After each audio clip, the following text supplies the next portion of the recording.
London America Paris Mauritius नाई दिल्ली मुंबई में London America Paris Mauritius नाई दिल्ली मुंबई में। महाराज जी 4 बार हम बैंकॉक गए हैं इसी गीत से, 4 बार कंटिन्यू विदेश, 2016, 17, 18 4 बार जाके आए बानी। अब हर जगह जाने के लिए कहना कि नीम का पेड़ कोनो चंदन से कम नहीं, नीम का पेड़ कोनो चंदन से कम नहीं, हमार देवरिया के माटी कोनो लंदन से कम नहीं। हम भले देवरिया माटी में ही माटी में जन्म लेने वाले और हम दुनिया में स्टार कह रहे, लेकिन हमारी ये सपना है कि जब भी हम गाइला अपना देवरिया खातिर गाइला, हमेशा जहाँ भी रही झंडा कर ले भैया। और आज भी झंडा गड़ल बा 39 देश में महुआ चैनल के माध्यम से। आप तो जनते बने, आपके क्या बताओ, झंडा फहरौले बने पूरा चैलेंजर विजेता भी आपके आशीर्वाद से, और आपके आशीर्वाद सही बनल रहे। तो उठाई पूरा पूरा दोनों हाथ, काहे देवरिया में तुम बसल हो,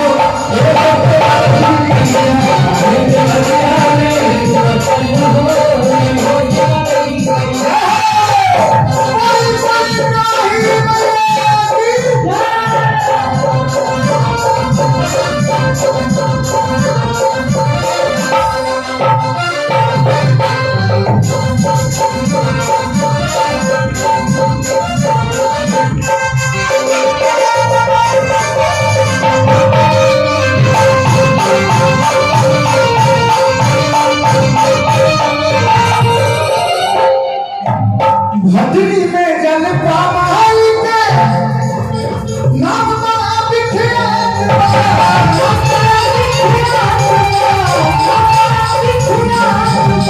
नालपुर में काली माई के तेरा जलत दिन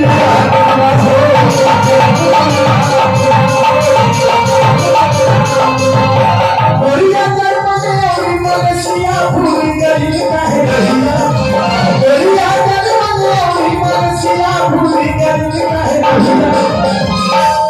हरी गोरिया जर्मन और मलेशिया भूल गई काहे रहिया।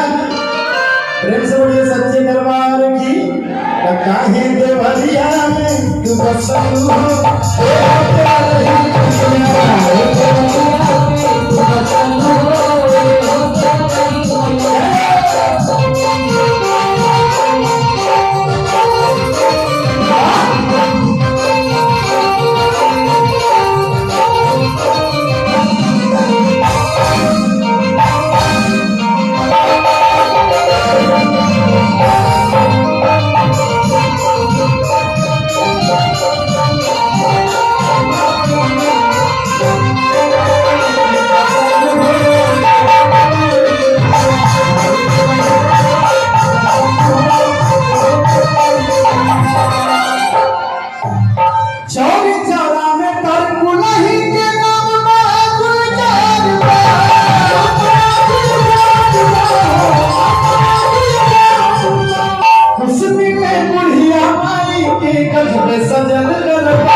सजल दरबार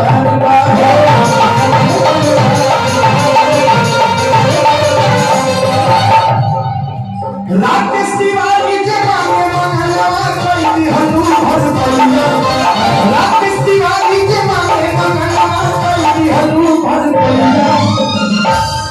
अरे राकेश तिवारी ये मांगे मंगलवा कोई हनु भर पैया, काहे देवरिया में तू बसल हो, देवरिया में तू बसल हो,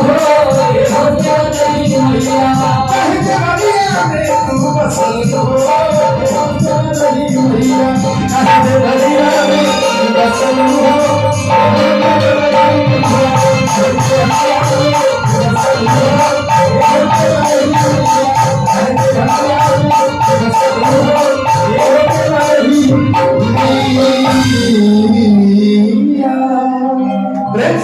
देव रही मैया की, बाबा सोमनाथ की